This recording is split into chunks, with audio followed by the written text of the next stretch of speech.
Hello friends, welcome to the channel.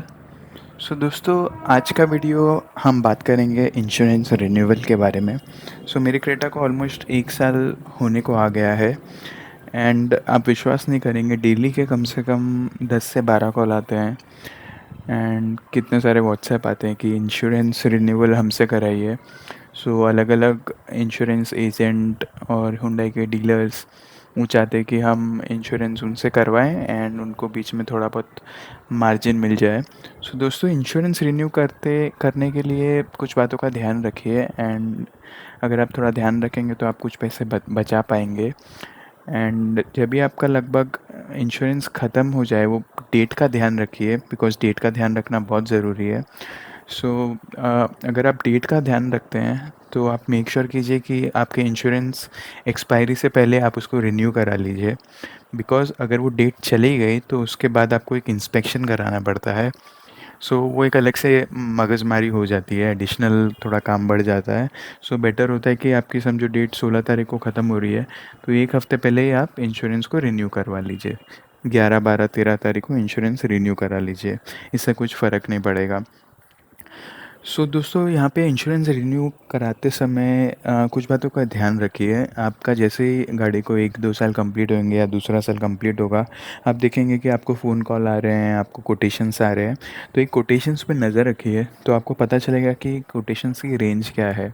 समझो आपकी गाड़ी का आपको अलग-अलग कोटेशन आ रहे हैं 15 से 20 हज़ार। एक बार आप इंटरनेट पे जाइए। इंटरनेट पे अलग-अलग कंपनियाँ हैं, जैसे पॉलिसी बाज़ार या जो भी है, उस पे आप सिर्फ़ अपनी गाड़ी का नंबर डालिए, तो आपको पता चल जाएगा कि अलग-अलग कंपनी किस रेट में इंश्योरेंस दे रही है। आप देखेंगे कि कुछ कंपनी बहुत सस्ता इंश्योरेंस भी देती है, मगर वो इंश्योरेंस सिर्फ़ नाम का होता है। सो आप उसी कंपनी से इंश्योरेंस कराइए जहाँ पे आपका डीलर का टाई अप हो। ऐसा मैं इसलिए कह रहा हूँ क्योंकि अगर ऐसी कंपनी से आप इंश्योरेंस कराएंगे तो आपका जो क्लेम सेटलमेंट है वो थोड़ा फास्ट हो जाता है। एंड आप अ, जो कैशलेस इंश्योरेंस जिसको बोलते हैं, अगर आपकी गाड़ी में कुछ एक्सीडेंट हो गया तो आपको गाड़ी केवल अपने डीलर के पास पहुंचानी है। एंड जो इंश्योरेंस का जो प्रोसेस है वो एकदम स्मूथली पास थ्रू हो जाता है, अगर इंश्योरेंस कंपनी अच्छी है। अगर इंश्योरेंस कंपनी अच्छी नहीं है या उसका डीलर के साथ कांटेक्ट नहीं है तो उसकी अलग मगजमारी होती है। एंड ऐसा भी हो सकता है कि क्लेम रिजेक्ट हो जाए।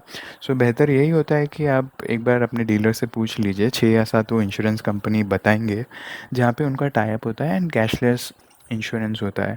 फिर दूसरी बात आपको ध्यान रखनी है कि आपको किस टाइप का इंश्योरेंस चाहिए। दोस्तों, यूजुअली नई गाड़ी रहती है तो सबसे बेहतर होता है कि आप ज़ीरो डेप्रिसिएशन इंश्योरेंस लें। इसमें क्लेम में आपको ऑलमोस्ट आपके सारे पार्ट्स रिप्लेस हो जाएंगे विदाउट एनी कॉस्ट। आपको कुछ नॉमिनल 1000 रुपीज़ भरने होंगे। अगर आप ज़ीरो डेप नहीं करवाते हैं तो आपको जो डेप्रिसिएशन के हिसाब से आपको कुछ पैसे भरने पड़ेंगे। समझो आपका क्लेम अमाउंट होता है ₹1,00,000। समझो 20 to 25%, 20-25 हज़ार आपको भरने पड़ेंगे और ऊपर के 70 हज़ार इंश्योरेंस कंपनी भर देगी। दोस्तों, अगर गाड़ी नहीं है तो ज़ीरो डेप में ही जाइए। इसके अलावा बहुत सारे एड ऑन कवर्स होते हैं, जैसे कि रोड साइड असिस्टेंट, इसके समझो 1,000-500 रुपये एक्स्ट्रा होंगे। या फिर लॉक इन की असिस्ट, ऐसे बहुत सारे अलग अलग कंपनियों के अलग अलग कवर होते हैं। बहुत ज़्यादा ये सब कवर नहीं लीजिए। आप एक बार वेबसाइट पे जाके कंपेयर कीजिए कि कौन सी कंपनी आपको अच्छे रेट में इंश्योरेंस दे रही है। उसके बाद आप दूसरी चीज़ करते हैं, आपको फ़ोन कॉल आते हैं डीलर से, तो आप बार्गेन कीजिए।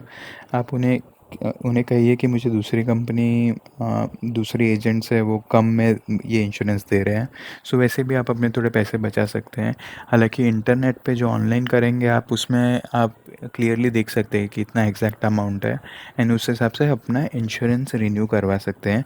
दोस्तों, तीसरी बात, अपनी कार की आईडीवी जो इंश्योरेंस डिक्लेयर वैल्यू है उस पे भी थोड़ा ध्यान दीजिए। जो आईडीवी होती है वो अमाउंट होता है जो आपको क्लेम में मिलेगा अगर आपकी गाड़ी टोटल लॉस या फिर चोरी हो गई है। अगर आईडीवी को आप थोड़ा नीचे कर देंगे तो क्लेम अमाउंट भी, जो क्लेम इंश्योरेंस अमाउंट है वो भी थोड़ा कम हो जाता है। दोस्तों, ये सब बातों का अगर आप ध्यान रखेंगे तो आप इजीली इंश्योरेंस में काफ़ी पैसे बचा पाएंगे। एंड ऐसा तो बिल्कुल भी मत कीजिए कि डीलर ने आपको बोला कि इंश्योरेंस का 20,000 हो गया तो आपने उसको तुरंत चेक फाड़ के दे दिया। दोस्तों वीडियो पसंद आए तो लाइक कीजिए। Thank you.